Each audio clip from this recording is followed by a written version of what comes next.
পাবনা জেলার ভাঙ্গরা থানার অন্তর্গত ভবানীপুরের উদ্যোগে তাফসীরুল কোরআন মাহফিল স্বনামধন্য সভাপতি জনাব আলহাজ মাওলানা জহুরুল ইসলাম খান। আল্লাহ রাব্বুল আলামিন বলেন, ইয়া আইয়ুহান নাস, হে মানব মণ্ডলী, ইন্না ওয়াদাল্লাহি হাক্কুন, অবশ্যই আল্লাহর ওয়াদা সত্য। ফালা তাগুররান্নাকুমুল হায়াতুদ দুনিয়া, কখনো যেন প্রবঞ্চক যে শয়তান এ যেন তোমাদেরকে প্রবঞ্চনা করে দুনিয়ার ময়দানে ধোঁকা দিয়ে বোকা বানাতে না পারে। দুনিয়ার জীবনটা কিন্তু এটা ধোঁকা। এটা ছিল বাংলা অর্থ। এবার আমরা তাফসীরে প্রবেশ করছি। তাফসীরে ইবনে কাসিরের বর্ণনা এসেছে, আল্লাহ এখানে ডাক দিয়ে মানুষদেরকে কিয়ামতের ভয়াবহতা স্মরণ করিয়েছেন। ইয়া আইয়ুহান নাস, শুধু মুসলমান না, হে পৃথিবীর মানব মণ্ডলী। দুনিয়ার সব মানুষের স্রষ্টা যেহেতু আল্লাহ, এজন্য সবাইকে আল্লাহ অ্যাড্রেস করেছেন, ইন্না ওয়াদাল্লাহি হক, অবশ্যই আমি আল্লাহর ওয়াদা সত্য। এই ওয়াদা মানে কিয়ামতের ময়দান। এই ওয়াদা মানে কিয়ামতের যে ময়দান আল্লাহ কায়েম করবে। পাবনা, ভাঙ্গরা, নারী পুরুষ ভাই আর বোনেরা, সবাইকে আল্লাহ কিন্তু এখানে আহ্বান জানিয়েছেন, তোমাদের সবার সামনে এই দিনটা আসতেছে। আর এই দিনটা অবশ্যই সত্য এবং হক। ফালা তাগুররান্নাকুমুল হায়াতুদ দুনিয়া, দুনিয়ার এই জীবন যেন তোমাদেরকে এই দিন সম্পর্কে ধোঁকায় ফেলে না দেয়, যে না ও আর কি, ও আসতেও পারে নাও আসতে পারে, আর মরে গেলাম তো মাটির সাথে মিশে গেলাম, এরকম কোন চিন্তা ভাবনা ধোঁকা যেন তোমাদের ভেতরে না আসে। যাদের ভেতরে এই বিশ্বাস দৃঢ়ভাবে তৈরি হবে যে এরপরে কিন্তু একটা জগৎ আসতেছে, আসতেছে না, ওই জগতে আমাকে দাঁড়াতে হবে। আমার জীবনের বিভিন্ন কর্মকাণ্ড সম্পর্কে আল্লাহ আমাকে জিজ্ঞাসা করবে। সুম্মা লাতুসআলুন্না ইয়াওমাইযিন আনিন নাঈম। এটা সরিয়ে দেন আমার ভাইরা। রব্বুল আলামিন যেহেতু এখানে কিয়ামত সম্পর্কে আমাদেরকে সতর্ক করছেন, ওয়াদা দিচ্ছেন, আর আল্লাহ যে বিষয়ে ওয়াদা দিয়েছেন এটা 100% সত্য। এজন্য আমি সহ এখানে যারা আছি দুনিয়ার এই জমিনে যেন আমরা কেউ পাগলামি অন্তত আর না করি। আমার বিশাল একটা জীবন পড়ে আছে, ওই জীবনের জন্য আমার এখন থেকেই হুঁশিয়ার হওয়া দরকার। আমি মাঝে মাঝে আমার জীবন নিয়ে ভাবি, বিশেষ করে জেলখানার এই 3টা বছর আরো বেশি পেয়েছি। পাবনাবাসী আপনি মনে করেন, বসেন, বললাম এখানে আমি নামাজ পড়ে তারপরে যাবেন।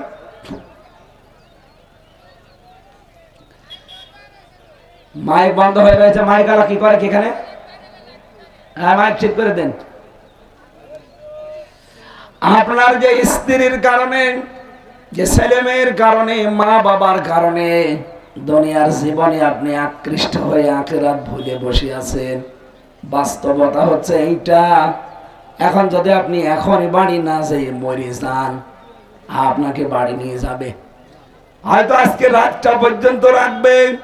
তাও রাতের বেলা আপনার বউ, আপনার মা বাবা, আপনার ছেলে মেয়ে পাহারা একা দেবে না, বলবে না সিন আসবে আবার। হয়তো 3-4 জন মিলে কান্নাকাটি করে রাতটা পার করে দেবে। সকাল বেলায় মাটিতে দেওয়ার জন্য সবাই ব্যস্ত হয়ে পড়বে। মাটির নিচে দেওয়ার পরে আপনার বউ, আপনার মা বাবা, ছেলে মেয়ে থামানো যাবে না, এত কন্দন করবে, হাত পা ছেড়ে দিয়ে দাবড়াবে। হয়তো 2-3 দিন এভাবে না খেয়েও থাকবে। 7 দিন পর্যন্ত এলোমেলো থাকবে। 40 দিন পর্যন্ত কথাবার্তা হয়তো কম বলবে। 3 মাস, 4 মাস, 10 দিন পরে দেখবেন স্বাভাবিক হয়ে গেছে। কি এটাকে আমি বানিয়ে বলছি? এটা যে দুনিয়ায় হচ্ছে, আল্লাহ আমাদের সেটা স্মরণ করিয়েছে। হয়তো আপনার স্ত্রীর মা বাবা 4 মাস 10 দিনের ভেতরে অন্য কারো সাথে আপনার এই মেয়ে এই বউটাকে বিয়ে দিয়ে দেবে। 5-7 দিন সংসার করার পরে ওই মেয়েটা তার বাবার কাছে কল দিয়ে বলবে, আব্বা খুব ভালো করেছো বিয়ে দিয়ে, কারণ আগে যার কাছে ছিলাম তার চাইতে এটা 100 গুণ ভালো। এই হচ্ছে দুনিয়া। এইটার জন্য আপনি আখিরাত নষ্ট করে ফেলবেন। আমি যদি জেলখানায় মরে যেতাম, কারণ আমার সামনে বহু মানুষ মারা গেছে, আমি দেখেছি লাশগুলো খালি বের করে দিত, জীবনের শেষ কথা তার পরিবারের কাছে সে বলতেও পারে নাই। আমিও যদি মরে যেতাম, আমি তো 3 বছর যোগাযোগ বিচ্ছিন্ন ছিলাম, কারো সাথে দেখাও নেই, কথাও নেই। আমি সে 7 মাস বয়সে গেছি আমার মেয়েটাকে রেখে বের হলাম, তখন ওর 4 বছর বয়স। আমি জানিও না যে মেয়েটা কেমন হয়েছে দেখতে। এরপরে যদি সত্যি আমি মরে যেতাম, বলেন তো জীবনের শেষ কথাটা যে মেয়েকে বউকে বলবো, বলতে পারতাম?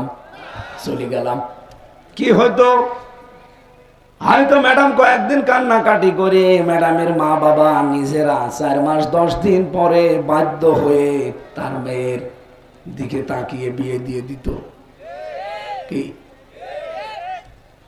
বিয়ে দেওয়ার 4-5 দিন পরে দেখবেন ও ম্যাডাম নিজেই আমার শ্বশুরকে বলতো, আব্বা অনেক ভালো করেছেন, হামজা আর কি ছিল, এখন যেটা পেয়েছি এটা আল্লাহর ওলি।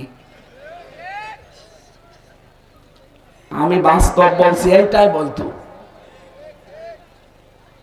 আমার 3 পুরুষ, আমার বাবার নাম রিয়াজউদ্দিন, আমার দাদার নাম জাহান আলী, তার বাবার নাম হচ্ছে নমাজ আলী সর্দার। এরপরে আমি আর চিনি না। এই যে কোরআন শরীফ আমার সামনে, আল্লাহর কসম, এরপরে আমার আর জানা নেই, আর আমার জানার দরকারও নেই। যারা পাস্ট হয়ে গেছে ও ছাতা মনে রেখে আমার কি দরকার? অথচ 3 পুরুষের পরে যিনি এই নমাজ আলীর বাবাকে আমি যেহেতু জানি না, মনে করেন তার নাম গাছ আলী। এই লোকটা যদি এখন কুষ্টিয়ায় এসে বলে যে এই 2 তলা বাড়ি আমার, এই ভিটা আমি বানিয়েছিলাম, ওর দাঁত মুখ খুলে ফেলবো না। ভণ্ডামি করার জায়গা পান না। কিসের নমাজ আলীর বাপ আপনি? আমি তো নমাজ আলীকে চিনি না। এই কথা বলেন না কেন? এইটার নাম দুনিয়া, এটার নাম কি? এমনকি ওনারে যদি বলতে পারি যে মুরব্বী আপনি বলছেন এটা আপনি নমাজ আলীর বাবা, আপনি এই ভিটা বানিয়েছিলেন, আপনার নামে নাকি এখনো দলিল পত্র খুঁজলে পাওয়া যাবে, আপনি যেন আজকের পর থেকে আমাদের এই কুষ্টিয়ার এই হালসা গ্রামে থাকবেন না, চলে যান। অথচ এই বিশাল সাম্রাজ্য কিন্তু সেই বানিয়েছিল। কি কথা বলে না কেন?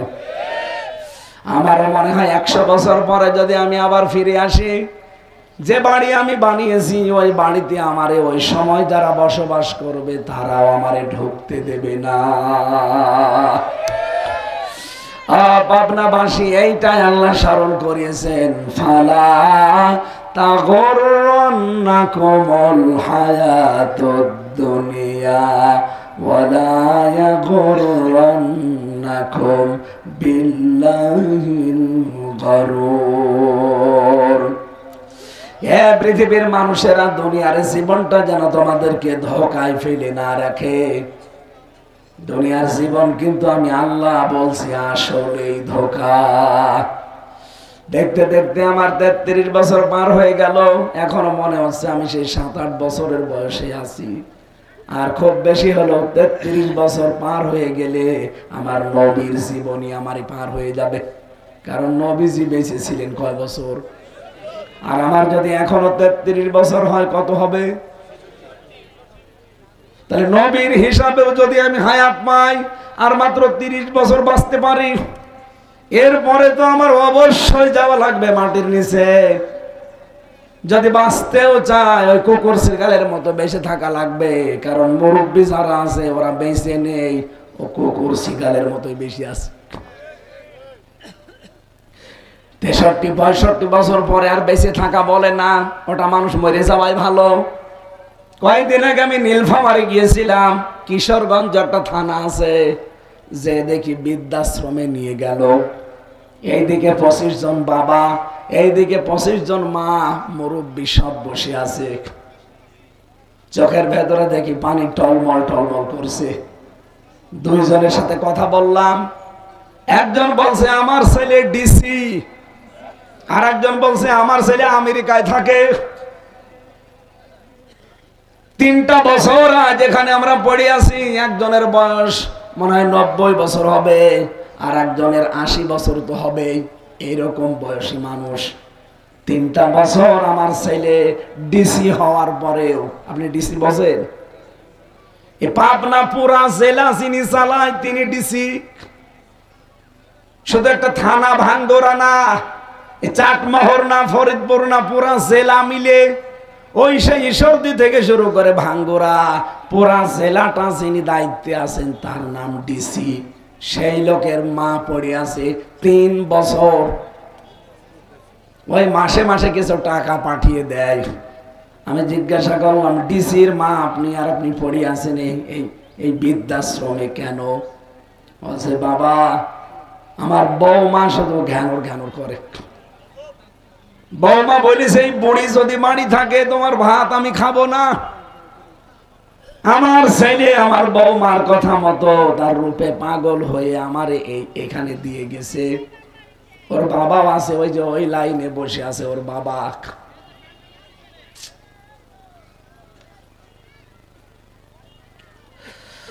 পৃথিবীর মানুষেরা এই জন্য 65-70 বছরের পরেও বেঁচে থাকা বলে না। জেলে আমি 80 বছর, 85 বছর, 90 বছরের মানুষ পেয়েছি। ওদের দেখতাম ওরা বসে বসে মাছি মারে, কোনো কাজ নেই ওদের। ওদের ওই হাসপাতালের সামনে অথবা রান্নাঘরের সামনে অথবা কোনো ফ্লোরের সামনে বসিয়ে রাখে জেলার, যেয়ে বলে এখানে বস। ওরা কি করবে সারাদিন? কারণ যাবজ্জীবন তাদের কারাদণ্ড। মরণ হলে তারপরে বের হবে, এর আগে আর বের হওয়া নেই। এই মুরব্বী মানুষগুলো দেখতাম বসে বসে মাছি মারে। এরকম একটা হাতে কি নেয়, নিয়ে মাছি ওড়ে, মাছি মারে। যদি সারাদিনের ভেতরে 10টা মাছি মারতে পারে তাহলে নাকি তার জীবনের 1 দিনের জেল মাপ। হাত পা চলে না মুরব্বী, মুখ দিয়ে গ্যাসা উঠে যায়, ফেনা ওঠে, থুতু ওঠে। পোশাক আশাক দেখলে এমনি ঘৃণা লাগে। এইরকম বয়সের মানুষ পড়ে আছে। বলেন তো, আমি মাঝে মাঝে ওদের নিয়ে ভাবতাম, আল্লাহ এ বয়সে বেঁচে থাকার চাইতে কবরে যাওয়াই ভালো। কি কথা বলেন না কেন? বলেন তো, অন্যের সাহায্য নিয়ে বেঁচে থাকা। আমি নিজে নিজে কোনো কাজ করতে পারি না, চলাফেরা করতে পারি না, খেতে পারি না, সব অন্যের সাহায্য নিয়ে করা লাগে। এইরকম জীবনে পৌঁছানোর চাইতে মরে যাওয়া অনেক ভালো না? রব্বুল আলামিন জানিয়েছেন দুনিয়ার জীবন কিন্তু ধোঁকা, এইটার নাম খুব সাবধানে থাকবা। তোমার আসল টার্গেট যেহেতু আখিরাত, এজন্য ওই জীবন সম্পর্কে সতর্ক থাকা লাগবে। পৃথিবীর মানুষেরা বারবার এটা কেন বলছে জানো? ইন্নাশ শাইতানা লাকুম আদুও্বুন ফালা ফাত্তাখিযুহু আদুওয়া। অবশ্যই শয়তান তোমাদের শত্রু, আর শয়তানকে শত্রু হিসাবেই তোমরা গণ্য করবা। আল্লাহ পাক বলেন, ইন্নামা ইয়াদউ হাসবাহু লিয়াকুনু মিন আসহাবিস সাঈর। কেননা শয়তান তার দলবলকে এই কারণেই ডাকতে থাকে যেন সে তার সাথে জাহান্নামের আগুনে নিয়ে যেতে পারে। বলেন নাউযুবিল্লাহ। তাহলে শয়তান এটা আমাদের প্রকাশ্য শত্রু। দুনিয়ার জীবনটা ধোঁকা। এ বর্ণনাগুলো কার? আরো জোরে বলেন। এবার প্রশ্ন আমার, যে শয়তান কোথায়? নবীজি বলেন শয়তান হচ্ছে 2 প্রকার, একটা মানুষ শয়তান আর একটা জিন শয়তান। কি কথা বলেন এখন? মানুষের ভেতরে আবার শয়তান 2 প্রকার, একটা পুরুষ শয়তান, একটা নারী। ভালো করে খেয়াল করবেন। পুরা কোরআন শরীফে আল্লাহ শয়তানের ধোঁকাবাজির কথা, ষড়যন্ত্রের কথা, কৌশলের কথা এগুলো কোরআনে যেখানেই দিয়েছেন, পড়া কোরআন পড়ে আপনি দেখবেন সেই জায়গায় শয়তানের চক্রান্তের কথা বলতে গিয়ে বলেছেন দুর্বল। কি বলেছেন? ইন্না কায়দা শাইতানি কানা দাঈফা। অবশ্যই শয়তানের চক্রান্ত একেবারেই দুর্বল। কিন্তু আল্লাহ মহিলাদের নাম যেখানে দিয়েছেন, যেই মহিলাকে শয়তান আসর করে, শয়তান দখল করে, শয়তান যার উপরে ভর করে, এদের চক্রান্ত যখন আল্লাহ কোরআনে দিয়েছেন তখন আর দুর্বল বলেননি, বলেছেন ভয়ঙ্কর। ইন্না কাইদাকুন্না আযীম। অবশ্যই মহিলাদের চক্রান্ত বড় ভয়ঙ্কর। কে বলছে? আল্লাহ আয়াতটা নাজিল করেছেন সূরা ইউসুফের 28 নম্বর আয়াত। যদিও এটা জুলাইখার নামে নাজিল করা, কিন্তু আল্লাহ জুলাইখার নাম এখানে দেননি। এই এদিকে তাকান। জুলাইখার নাম আল্লাহ জানতেন না? বলেন বলেন, কেন তার নাম না দিয়ে আবার বহু বচন দিলেন? কা দিলেও তো হয়ে যেত, কন্যা দিলেন কেন? কারণ জুলাইখা শুধু একা না, কিয়ামত পর্যন্ত বহু মহিলার চক্রান্ত এমন জুলাইখার মতো আসবে পুরুষের জীবনে। পুরুষদেরকে ঘায়েল করার জন্য শয়তান ওদেরকে জাল হিসাবে ব্যবহার করবে। এরকম বহু জুলাইখা দুনিয়ায় আসবে। এই জন্য আল্লাহ কাদান্নি দিয়েছেন কন্যা। 2 নম্বরে জুলাইখার নাম সরাসরি দিলেন না কেন? পড়া কোরআন শরীফে আপনি যেই মহিলার নাম পাবেন, আপনি দেখবেন তার স্বামী দুনিয়ায় নেই। স্বামী যাদের নেই তাদের নাম কোরআনে দিয়েছেন, কিন্তু স্বামী যাদের আছে তাদের নাম আল্লাহ কোরআনে দেয়নি। মরিয়মের নাম কোরআনে আছে না? আরো জোরে বলেন, কেন? তার স্বামী নেই। কি আছে? বলেন তো, আসিয়ার নাম কোরআনে আছে? নেই। ইমরাতা ফেরাউন আছে, ফেরাউনের স্ত্রী। কেন? আল্লাহ কি আসিয়া নাম জানতেন না? তার নামটা কোরআনে দিলেন না। খাদিজার নাম সরাসরি নেই। কি আছে? হযরতে আয়েশার নামে কোরআনে আয়াত নাযিল হয়েছে, কিন্তু আয়েশার নাম নেই। আছে? কেন নেই? একটাই কারণ, কারণ যাদের স্বামী আছে তাদের নাম আল্লাহ কোরআনে দেয়নি। পৃথিবী যে স্বামী যে কত বড় ছায়া, মেয়েদের জন্য এটা মেয়েরা অনেকে এখনো টের পায় না। মা বোনেরা, স্বামীকে গুরুত্ব দেওয়া লাগবে। অনেক মেয়েরা বলতে পারে আপনি নিজের স্বামী তো, এই জন্য নিজের দিকে টেনে বলছেন না। আমি নিজের স্বামী এই জন্য বলছি না। এই পৃথিবীতে আল্লাহ নিজে নবীকে জানিয়েছেন, আল্লাহর পরে যদি সেজদা দেওয়া জায়েজ থাকতো তাহলে মেয়েদেরকে কানের কাছে মুখ নিয়ে গোপনে বলতাম যে স্বামীদেরকে সেজদা করো। কারণ অধিকাংশ মেয়েরা নবীজি মেরাজে জাহান্নামে দেখেছেন স্বামীর নাফরমানি করার কারণে। আর এটা বাংলাদেশে এখন বেশি হচ্ছে। স্বামীকে কিছু মনেই করে না, অথচ নামাজ পড়ে, রোজা রাখে, কালো বোরকা পরে। নামাজ পড়া, রোজা রাখা, কালো বোরকা পরলে কি মনে করেন আমি জান্নাত পেয়ে গেছি? না। স্বামীর মনে যদি সত্যি আপনি জায়েজ কোনো কারণে দুঃখ দিয়ে থাকেন, আল্লাহর কসম আপনার জানাজা পড়াও জায়েজ নেই। হযরতে ফাতেমাকে মাঝে মাঝেই বলতেন নবীজি, ও মেয়ে ফাতেমা, তুমি আমার কলিজার চাইতেও দামি আমার কাছে। দুনিয়াতে আমার আন্ডারে যতদিন ছিলে আমি তোমাকে সবই দিয়েছি কম বেশি। আজকে একটা নতুন পৃথিবীতে পাঠালাম আলীর কাছে। সাবধান, আমার জামাই আলী যদি দুনিয়ার কোন কারণে তোমার উপরে সঙ্গত কারণে রাগ করে থাকে, নারাজ হয়ে যায়, আর এই অবস্থায় যদি তোমার মরণ হয়, আমি নবী তোমার বাবা হয়ে বলছি তোমার জানাজায় আমি যাব না। আজ বাংলার মা বাবা গুলো যদি এভাবে মেয়েকে একটু শাসন করে দিত, মেয়েরা অনেক সময় স্বামীর সাথে ভালো ব্যবহার করতে ভয়ে বাধ্য হতো। না, অধিকাংশ বাবা আর মা আরো সাহস দেয়। কি বেশি ঝামেলা করলে ওর বাড়ি থেকে চলে আসবি, তোর অন্য জায়গায় বিয়ে দেব। এরকম মা বাবা নেই? আপনার মেয়েকে কয় জায়গায় বিয়ে দেবেন?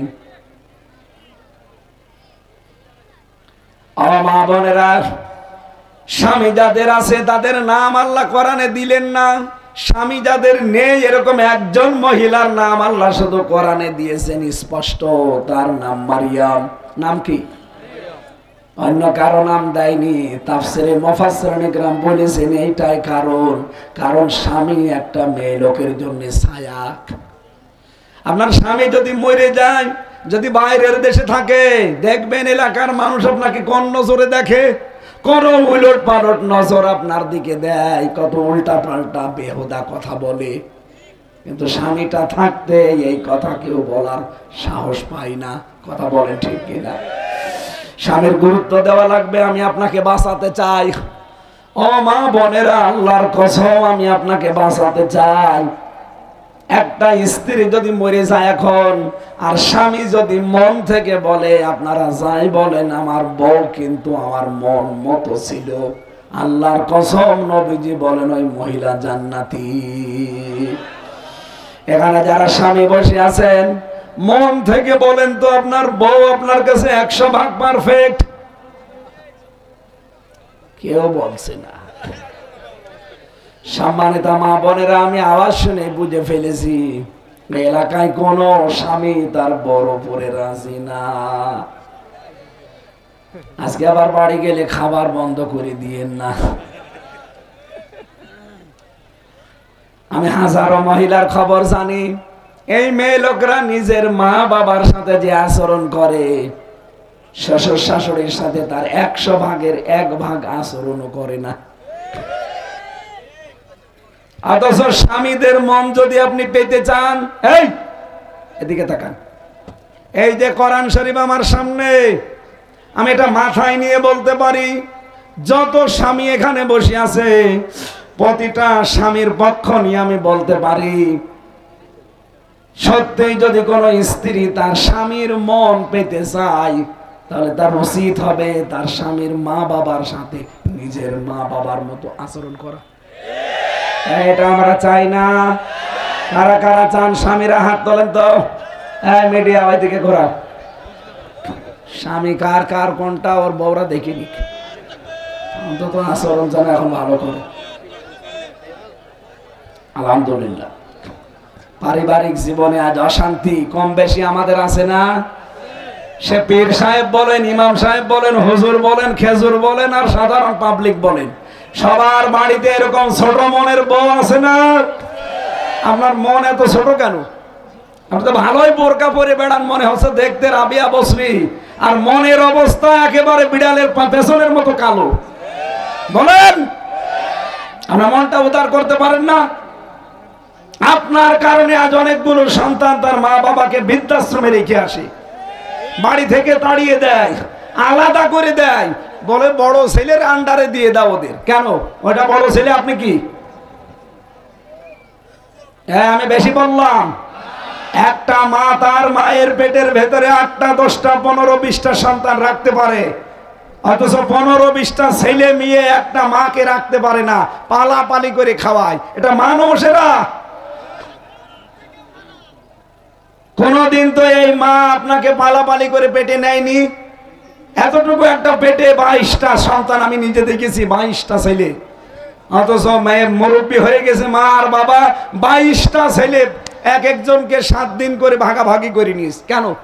আরো কাড়াকাড়ি করা লাগবে, কারণ মা বাবা যার সাথে থাকবে তার অভাব আল্লাহ দূর করে দেবে। না, অনেক শাশুড়ি আবার একটু ঝামেলা আছে, এগুলো জল্লাদ। নিজের মেয়ে ভুল করলে মাফ করে দেয়, আর অন্যের মেয়ে এসেছে বাড়িতে যদি একটু কিছু করে ছেলের কানে কানে তুলে দেয়। এটা মা না, এটা শাশুড়ি না, এটা একটা ডাইনি। এরকম ডাইনি শাশুড়ি কার আছে? এই মেয়েরা হাত তোলেন তো। মেয়ে লোকটা হাত তুলবে। শাশুড়ি যারা বসে আছেন, খালি নামাজ পড়া, রোজা রাখা আর তসবিহ টিপায় জান্নাত না। এই যার মেয়েটা আপনার বাড়িতে এসেছে, এই মেয়েটাকে নিজের মেয়ের মতো মনে করা লাগবে। নিজের মেয়ে কাজ জানে না, শিখিয়ে দেয়, ভুল করলে মাফ করে দেয়। আর অন্যের একটা নতুন মেয়ে এসেছে, খালি কথা কথা ভুল ধরে। পারিবারিক জীবনটা আজ আমাদের জান্নাত হওয়ার কথা, অথচ পুরাটা জাহান্নাম হয়ে গেছে। এরকম অশান্তিতে আমরা আছি না? আল্লাহ বলেন, শয়তান, মেয়ে শয়তান যার উপরে ভর করে তার পরিবার থেকে রাষ্ট্র পর্যন্ত পুরাটা ধ্বংস করে দেয়। দেখেন, এই পরিবারে যেই মহিলার উপরে শয়তান ভর করেছে, ওই স্বামীর জীবন শেষ। যেই সমাজের নেতৃত্বে মহিলারা আছে, ওই স্বামীর সমাজটা শেষ। যে রাষ্ট্রে মহিলা শয়তান বসেছিল, রাষ্ট্র শেষ। আল্লাহ আমাদেরকে হাতে ধরে বাঁচিয়েছে। সামনে আমরা যেন কোনো মহিলাকে আর এই চেয়ারে বসতে না দেখি। কারণ নবীজির হাদিস, ওই জাতি কখনো সফল হতে পারে না যেই জাতির নেতৃত্বে কোনো মহিলা আছে। সুতরাং আগামী থেকে নেতা হবে পুরুষ না মহিলা? আরো জোরে বলেন। কোন মহিলা আমাদের সামনে আসতে পারবে না। এটা আমার বানানো না, কোরআনের নির্দেশ। সূরা নিসা 34 নম্বর আয়াত। আর রিজালু কাওয়ামুনা আলান নিসা, পুরুষরা হবে নেতা আর মেয়ে লোক হবে তার আজ্ঞাবহ। না, এখন বউগুলো রাজমিস্ত্রির আমরা জোগালি। আমরা সামনে আশা করছি এই 54 বছরে দেশটা দাঁড়িয়ে যায়নি এই কারণে, কারণ 54 বছরে অধিকাংশ সময় দেশ চালিয়েছে কারা? আমরা আমাদের পরিবার থেকে রাষ্ট্র পর্যন্ত দায়িত্ব দিতে চাই মেয়েদের না পুরুষদের? মেয়েদের চক্রান্ত, আল্লাহ বলছেন এটা কত বড় ভয়ঙ্কর। আসিম দিলাম, আসিম। যারা আরবি বোঝে জিজ্ঞাসা করেন কত ভয়ঙ্কর শব্দ এটা। আসিম অনেক বড় শব্দ, আল্লাহ নিজের নাম লাগিয়ে দিয়েছেন। মেয়েদের চক্রান্তর কুল কিনারা নেই। ওই যে জুলাইখা একটা নবীর নামে জেনার তহমত পর্যন্ত দিয়েছিল। বলেন বলেন, কত নিচে নামলে একজন নবী নিষ্পাপ, তার নামে জেনার তহমত দিয়ে তারে 10 বছর জেল খাটিয়েছে। আমাদের দেশের এইটারও মাথার উপরে শয়তান ভর করেছিল। ও আল্লামা সাইদির মতো আলেমকে 13 বছর জেলখানায় রেখেছে। শেষের মামলা দিয়েছিল ধর্ষণের মামলা। যেই মহিলাকে সাজিয়ে নিয়ে এসেছে, অ্যাডভোকেট তাজুল ইসলাম জিজ্ঞাসা করছে, এই মেয়ে, এই মাওলানা সাইদি তোমাকে ধর্ষণ করেছে? বলছে জি হ্যাঁ।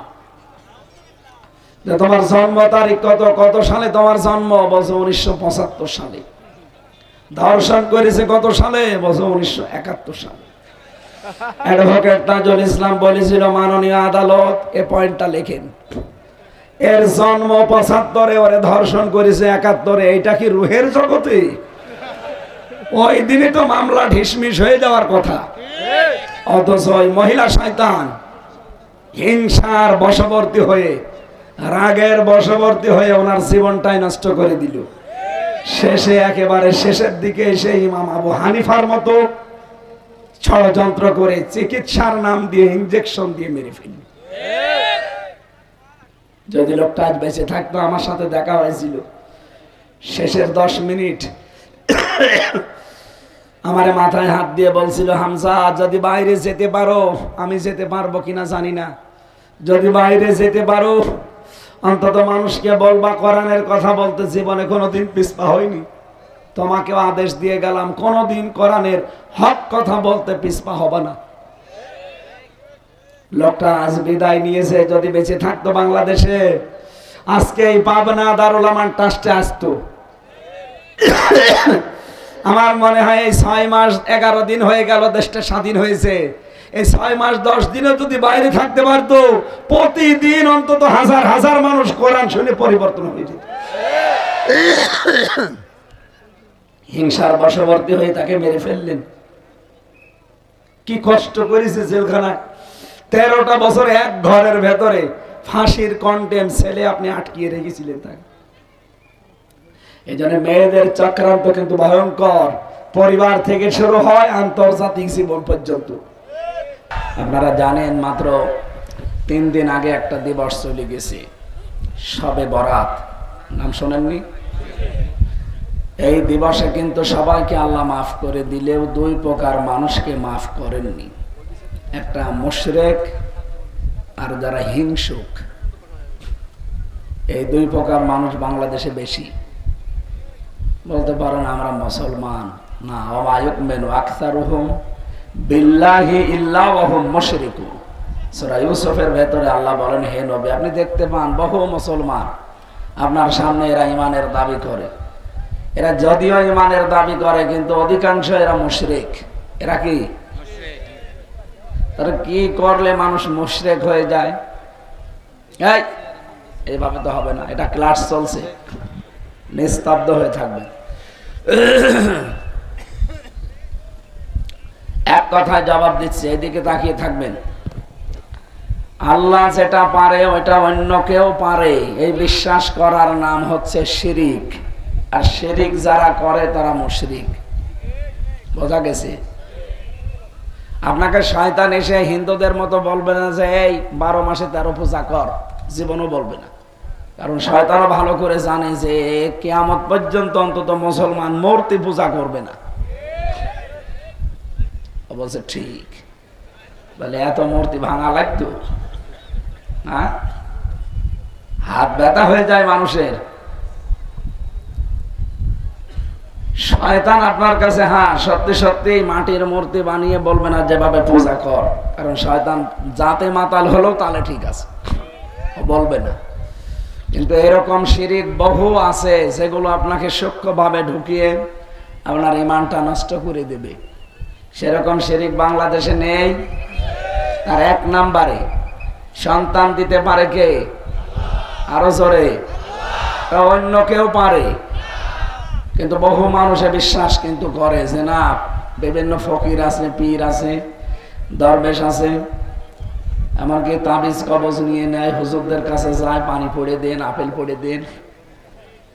কয়েকদিন আগে আমার কাছে একজন এসে আপেল পড়ছে, বলছে হুজুর এমন আপেল পড়বেন যেন ছেলে হয়। কি করে?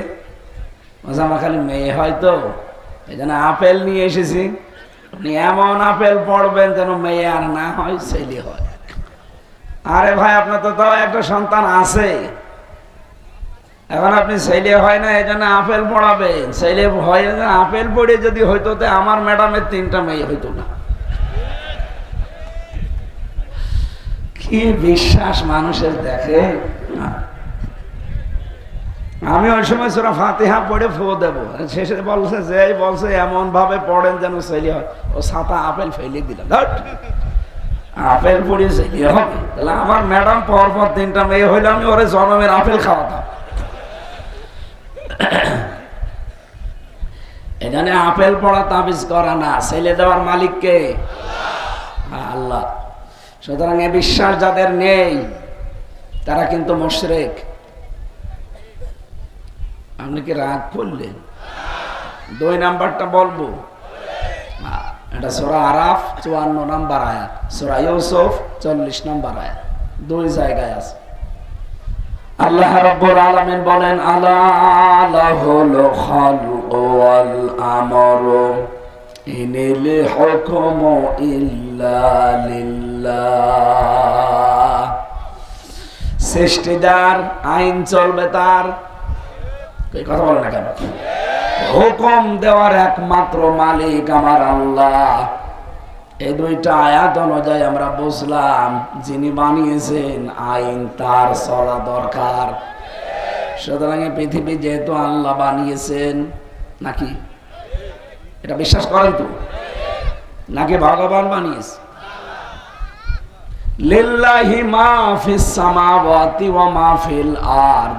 আসমান আর জমিন বানিয়েছে কে? আল্লাহ। সব কিছুর মালিক আমার আল্লাহ। আমরা শুধু বিশ্বাস করি না, দৃঢ় বিশ্বাস করি, সন্দেহ তো করি না। করি? বলেন বলেন। সুতরাং এই জমিন যেহেতু আল্লাহ বানিয়েছে, এখানে আইন চলার কথা কার? বাংলার মানুষেরা কি মনে করেন আমি জানি না, আল্লাহর আইন বাদ দিয়ে পৃথিবীর তৈরি করা কোন আইন যদি এখানে কেউ চালানোর সিদ্ধান্ত নেয়, এর জন্য যদি দল করে, ভোট করে, মিছিল মিটিং করে, আপনি কিন্তু শিরিক করছেন। আর শিরিক যারা করে তারা মুশরিক। মুশরিকদেরকে সবে বরাতে সবে কদরে আল্লাহ মাফ। কথাটা একটু কড়া হয়ে গেল না? একটু নরম করে বলি। এই কথা বলে দেবেন, বসেন।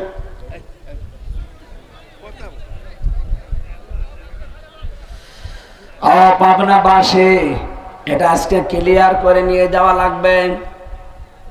যেহেতু আল্লাহ ছাড়া কারো আইন এখানে চলতে পারে না, সুতরাং বাংলাদেশে ওই মানুষগুলোকে আমার আল্লাহ সবে বরাতে মাফ করে দিয়েছে যারা আল্লাহর আইনের পক্ষের লোক। যারা আল্লাহর আইনের বিপক্ষে অন্য কোন আইনকে এখানে প্রতিষ্ঠা করতে চান, সেটা যার আইনই হোক, কি ডক্টর কামালের বানানো সংবিধান বলেন, বাবার তৈরি করা সংবিধান বলেন, পৃথিবীর যে কেউ লিখেছে যেটা, আব্রাহাম লিঙ্কনের যেটা আছে, এটা দুনিয়ায় যারা সংবিধান লেখে ওইটা যদি এখানে কেউ কায়েম করতে চায়, সে শিরিক করছেন। আর শিরিক যারা করছেন তারা মুশরিক, আর মুশরিকদের জন্য জাহান্নাম ওয়াজিব, জান্নাত হারাম। এত কাটসাট কথা বলার পরেও অনেকে বলে যে হুজুর আমি বুঝি নাই। এদিকে আসেন, এমন জোরে কানের নিচে দুইটা দেব, সব বুঝে ফেলবেন। আপনি বোঝেননি না? ভাঙ্গরা বাজারে যদি এখন শোনেন যে ওই জায়গায় এখন তেলের কেজি 50 টাকা লিটার, আরে ভবানীপুরে 52 টাকা, 2 টাকা বাঁচাতে আপনি হেঁটে হলেও ওখানে যাবেন। কি কথা বলেন? এটা তো ভালোই বুঝলেন। আর আল্লাহর আইন বাদে অন্য আইন এখানে চললে যে শিরিক হয়, এটা বোঝেন না। আপনি জাতি মাতাল, তাহলে ঠিক আছে। কোরআনে কারিমে আল্লাহ জানিয়েছেন, ওয়াকা রাব্বুকা আল্লা তা'বুদু ইল্লা ইয়্যাহু ওয়া বিল ওয়ালিদাইনি ইহসানা। তোমার রবের পক্ষ থেকে আইন পাশ হয়ে গেছে, সিদ্ধান্ত হয়েছে, রায় দেওয়া হয়ে গেছে। কি সেটা? আমি আল্লাহ ছাড়া কারো ইবাদত করা যাবে না, আমি আল্লাহ ছাড়া কারো আইন মানা যাবে না, আর পিতামাতা যাদের আছে তাদের সাথে ভালো ব্যবহার করা লাগবে। এটা শুনেছেন কোনদিন? বলেন বলেন, কি বুঝলেন এই আয়াত থেকে? এই যে আলেম বসে আছে এখানে, আল্লাহর আইন মানায়, আইন আয়াত অনুযায়ী কি? আরো জোরে বলেন না, সবাই বলেন। মা বাবার আইন মানা না, না। হুজুর বসে আছে না এখানে, উনি তো কথা বলছেন। মাঝখানে আল্লাহ ওয়া দিয়েছেন, খেলা করার জন্য দিয়েছেন। আল্লাহর আইন মানা ফরজ, মা বাবার আইন মানা ফরজ না। মা বাবার সেবা করা, তাদের পেছনে খরচ করা ফরজ। এই কথা বলে না কেন? নাকি আমি বানিয়ে বলছি? কি চিন্তা ভাবনা করেন আপনি? আমার মাথার ভেতরে এসেছে, আল্লাহ বাদে যদি কারো ইবাদত করা জায়েজ না হয়, এমনকি আল্লাহ তার নিজের পরে যাদের নাম দিলেন মা আর বাবা, সেই মা বাবার আইন মানা ফরজ না, তাদের সেবা করা ফরজ।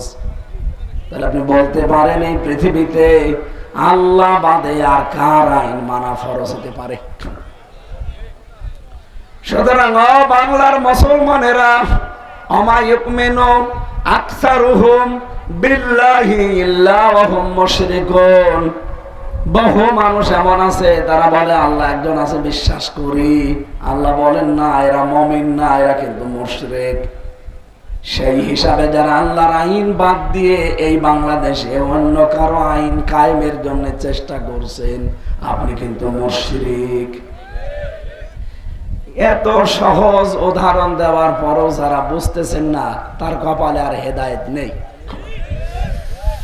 2 নম্বরে আল্লাহ মাফ করেনি এবং সামনে সবে কদরও মাফ করবে না। যারা বিদ্বেষ রাখে, যারা হিংসুক,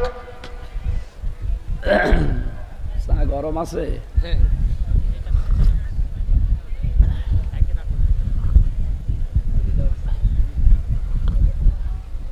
আর লাগবে না, এটাই শেষ করে ফেলেন, নষ্ট হবে না। আপনি না খালে অন্য কাউকে দিয়ে দেন, ওটাও দিয়ে দেন, কাউকে দিয়ে দেন। নষ্ট করো মানে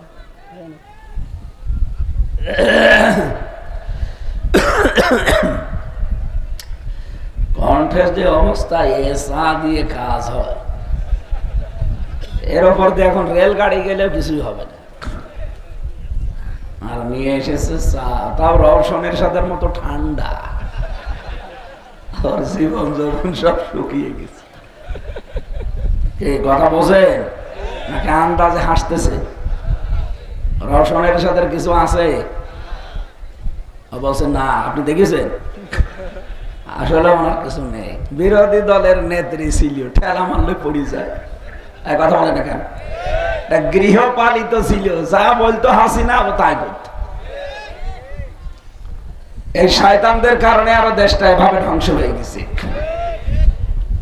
বিরোধী দল যদি শক্ত অবস্থানে থাকতো, আর ওরা ছিল গৃহপালিত, যা বলতো তাই করতো, আর বিশ্বের অন্যান্য যারা আছে মোড়ল, ওরা মনে করতো বিরোধী দল তো একটা আছে, অথচ ওটা যে ঘরে পালা পোষা, তারা তো বুঝতো না। এখন বুঝতেছে। এখন বাংলার মানুষ টের পাইয়েছে যে না, ওরা বিরোধী দল ছিল না, ওরা নিজেদের অবৈধ সম্পদগুলো বৈধ করার জন্য বিরোধী দল সেজেছিল। আপনি জানেন এই জাতীয় পার্টিতে সবাই না, এমন কিছু কিছু হারামি আছে, এদের যে কত টাকা ওরা ছাড়া আর আল্লাহ ছাড়া কেউ জানে না। শুধু আওয়ামী লীগের একাদশ না, এই 15টা বছর দেশটা ধ্বংস করার পেছনে এরাও দায়ী। 14 দল নাম নিয়েছে। কিসের 14 দল? বাংলাদেশে 14 দল বাদ দিয়ে আমরা যারা আছি সবাই কম বেশি মজলুম। এই কথা বলেন না কেন? এই জন্য সব বিভেদ ভুলে যান। ও 14 দল বাদে যারা আছি দেশটাকে একটু সাজান। নিজেদের ভেতরে কামড়া কামড়ে আবার করবেন, ও কিন্তু বসে নেই, ও আবার ষড়যন্ত্রের জাল বলতেছে। অলরেডি মোদিকে পাঠিয়ে দিয়েছে ডোনাল্ড ট্রাম্পের কাছে। স্বামীকে যা বলে স্বামী তাই শোনে। আর ও মাতাল তো গরুর মদ খাওয়া লোক, শয়তানরে যা বলে ও শয়তান তাই শোনে। আর ড্যাং ড্যাং করতে করতে চলে গিয়েছে মোদি ডোনাল্ড ট্রাম্পের কাছে, যে মিথ্যা সিদ্ধা বানিয়ে বলতো আমাদের দেশ সম্পর্কে। কিন্তু ডক্টর ইউনূস এটা একটা একেবারে ম্যাগনেট। যেই দিন মোদি গেছে ট্রাম্পের কাছে নালিশ দিতে এই দেশ সম্পর্কে আর হাসিনা সম্পর্কে কথা বলবে, ঠিক ওই দিন বিশ্বের আন্তর্জাতিক মিডিয়াগুলো নিয়ে আয়না ঘরে গেছে। জাতিসংঘ ওই দিনই রিপোর্ট দিয়েছে। ডোনাল্ড ট্রাম্প ওই দিন কি বলেছে যে ও হাসিনার বিষয়ে আমার কাছে কিছু বলবেন না, ওটা আপনার বিষয়। ওরা মনে করেছিল বাড়া ভাতে লবণ দিয়েছে। এই জন্য ষড়যন্ত্র চক্রান্তের পেছনে যারা দায়ী, আপনারা দেখতেছেন দেশের ছাত্র জনতা কিন্তু কাউকে ক্ষমা করেনি। যারা এখনই অনেকে কিছু না পেয়ে বাবা শাহজালাল সব হালাল করার চিন্তায় আছেন, থামেন। দেশটা এখনো হাতে আপনি পাননি। আমরা যা দেখতে পাচ্ছি এইটা বলছি, আগস্টের 5 তারিখের পরে অনেকেই অবৈধ কাজে লেগে পড়েছে। কথা বলেন না কেন? বিশেষ করে চাঁদাবাজি। কেন আপনি চাঁদাবাজি করবেন? আর এটার জন্য বিএনপিতে যারা আছেন শুধু এই চাঁদাবাজ যারা, এরাই দায়ী না, আপনি উপরে যারা আছে তারাও দায়ী। কারণ তারা কোটি কোটি টাকার মালিক, আর এরা 15 বছরে হামলা মামলা জেল জরিমানা, বাড়ি থাকতে পারে নাই। এদের বহু সমস্যায় 15 বছরে হয়ে গেছে। তারপরেও আমি নিজে যেহেতু জেলখানায় এদের মাজলুম অবস্থা দেখেছি। সম্মানিত ভাইরা, চাঁদাবাজি করা যাবে না। আপনাদের চাইতে আমরা মজলুম কম ছিলাম না। কি কথা বলেন না কেন? আমাদের তো বাড়ি থাকতে দেয়নি, আর আমাদের বাড়ি বুলডোজার দিয়ে ভেঙে দিয়েছে।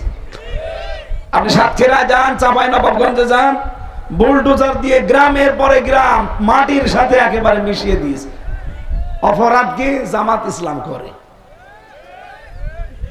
আল্লাহ পোড়া ওইটা উল্টি এখন 32 নম্বরের উপর ফেলিস। নাজিল হয়েছিল এই ফেব্রুয়ারির 5 তারিখে আযাবুল বুলডোজার। কি আযাব? কি আযাবুল বুলডোজার? এটা নিয়ে যারা ঝামেলা করেছে, উস্কানি দিয়েছে, এই যে অপারেশন ডেভিল হান্ট চলছে, কি কথা বলে না কেন? অপারেশন ডেভিল হান্ট মানে শয়তানের খোঁজে। এই যে পুলিশ এখানেও দাঁড়িয়ে আছে বিভিন্ন জায়গায়। সেদিন একটি ছিল আমার মাহফিলে, মনে হয় নাটোরে। উনি বলছিল অপারেশন ডেভিল হান্ট আরম্ভ হয়েছে, যে কোনো সময় কিন্তু আমরা হানা দিতে পারি আপনার বাড়িতে। সুতরাং চাঁদাবাজ যারা, নেশাখোর যারা, বিশেষ করে যারা জুলুম করেন মানুষের উপরে, যারা খুনি, সাবধান। আর একবার যদি ওদের হাতে পড়েন না, এমন পিটানো পিটাবে পেছনে বান্দরের মতো লাল হয়ে যাবে। ওই যে গোপালগঞ্জে কয়েকদিন আগে পিটিয়েছিল, দেখেননি? ওই সময় শুনতাম গোপালগঞ্জ থেকে কেউ ঢাকায় আসবে, বাসে যদি আসে, বসে আসলে 300 টাকা, দাঁড়িয়ে আসলে 1000 টাকা। মানে বসার কায়দা রাখে নাই। এই জন্য কারো উস্কানিতে সামনে পা দেওয়া যাবে না ভাই, খুব সাবধানে থাকা লাগবে। আল্লাহ যেহেতু হিংসুক, যারা হিংসার বশবর্তী হয়ে মানুষের জীবন নষ্ট করে দেয়, এদেরকে মাফ করে নাই। আমরা যেন হিংসার বশবর্তী হয়ে কারো জীবন নষ্ট করে না দিই। আর যতটুকু করেছে আপনি অতটুকু করতে পারেন। এই দেশে যাদের উপরে হিংসা করেছিল, দেখেন তাদের জীবনটা হাসিনা নষ্ট করে দিয়েছে। এই যে আমার জীবন থেকে 3 বছর কেড়ে নিল, কি করে? হিংসা। এক কথা বলেন না কেন? তাছাড়া কি কি অপরাধ আমার বলেন? আমার মাত্র 33 বছর বয়স, আমি কি করতে পারি? আমি আপনার মেয়ের দিকে কোনোদিন তাকিয়েছি? আর আপনার যা মেয়ে সাথে তাকানো যায়? ওর জামাই ওরে বাদ দিয়ে দিয়েছে, ওর দিকে তাকিয়ে আমি করবো কি? বলেন, যে মহিলা তার জামাইয়ের সাথে টিকতে পারে না, ওর দিকে তাকালে আমার চোখের পাওয়ার নষ্ট হবে না? অনেকে আবার পরিমণের দিকে তাকায় না, পরিমণে 5টা স্বামী পাল্টিয়েছে, আরো বড় শয়তান। মাঝে মাঝে শয়তানের সাথে আমি কোর্টে যেতাম, 3 নম্বরে, আমি 4 নম্বরে। যে আমাদের রাখতো এই সামনাসামনি, ও শয়তান তো আমার চেনে, কারণ এর আগেই তো মোবাইলে দেখেছি। আর হাতের উপরে কি যেন আঁকিয়ে রাখে, এখন তাকানো যায় না, কারণ সামনে খালি একটা লোহার ব্যারিকেড, এদিকে আমরা, এদিকে ওরা। লজ্জা শরম দুনিয়াতে আসলে কিছু নেই, কোনো লজ্জা নেই।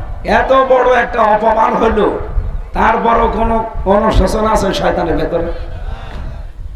দিন যত যায় আরো বেলিল্লাপনা, বেহায়াপনা আরো বাড়ে। 32 নাম্বার ভাঙা নিয়ে শয়তান মহিলা একটা মন্তব্য দিয়েছে, না আল্লাহর ওলির বাড়ি ভাঙা ঠিক হয়নি।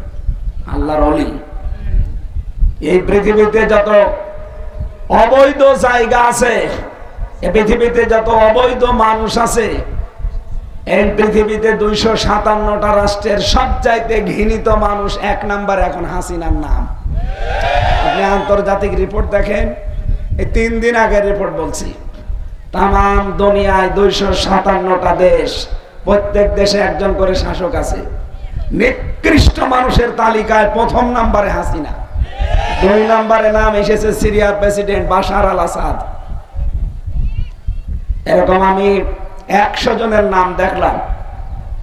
কি কপাল আমাদের বলেন, একটা নিকৃষ্ট মানুষ তাম দুনিয়ার ভেতরে, এই মহিলার নাম। তাও দুনিয়ায় মানুষের জরিপ করা, আল্লাহর জরিপে কি হবে বলেন তো? সূরা সূরা 25 নাম্বার পারা, 6 নাম্বার পৃষ্ঠা, 13 নাম্বার লাইনের 42 নাম্বার আয়াতে আছে, ইন্নামাস সাবিলু আলাল্লাযিনা ইয়াজলিমুনান নাস। আল্লাহ পাক বলেন, আমি নিজে মামলা দায়ের করব তাদের বিরুদ্ধে যারা মানুষ হয়ে মানুষের উপরে জুলুম করেছে। এই 15.5 বছরে যে জুলুম হয়েছে দেশের জনগণের উপর, এটা ওয়াজ করা লাগবে? বলেন বলেন। আমরা কম বেশি সবাই এর ভিকটিম।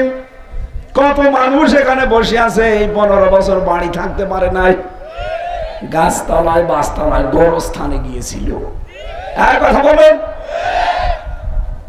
ভালো মানুষ কিচ্ছু জানে না, এরকম মানুষ ঘরে ঘুমিয়ে আছে, ঘুম থেকে উঠে দেখছে থানা হাজতে, কি গো আমি এখানে, তুই গাছ কেটেছিস কখন? স্বপ্নে। কি বেশি বলছি? এরকম বাংলাদেশে ছিল না? আরে ভাই আমার নিজেরটাও তো এরকম, আমি নিজে তো ভিকটিম, কারটা বলবো, আমার নিজেরটা বলছি। আমারে দিয়েছে আনসারুল্লাহ বাংলা টিমের প্রধান, ও সাথে যে কি আমি জানি না, অথচ এই মিথ্যা মামলা দিয়ে 3 বছর ওরা ফাঁসির কন্ডেম ছেলে আমার জীবনটা শেষ করে দিয়েছে। যতটুকু জুলুম আমার উপরে হয়েছে, আমার উপরে যারা আছে তাদের উপরে তো আরো 100 ভাগ। এই যে ব্যারিস্টার আরমান, আয়না ঘরে 8 বছর এক ঘরের ভেতরে হাত পা বাঁধা ছিল পুড়ি। গত কয়েকদিন আগে উনি টকশোতে বলছিলেন, যত মানুষ শুনেছে দেখলাম সব বছর নয়নে কাঁদতেছে যে মানুষ এত নিচে নামতে পারে ক্ষমতার জন্য। আমরা চাই আগামীতে যারা আসবে কিয়ামত পর্যন্ত বাংলাদেশে যেন কোনো আয়না ঘর আর তৈরি না হয়। কারা কারা চান দেখি, লিল্লাহে তাকবীর।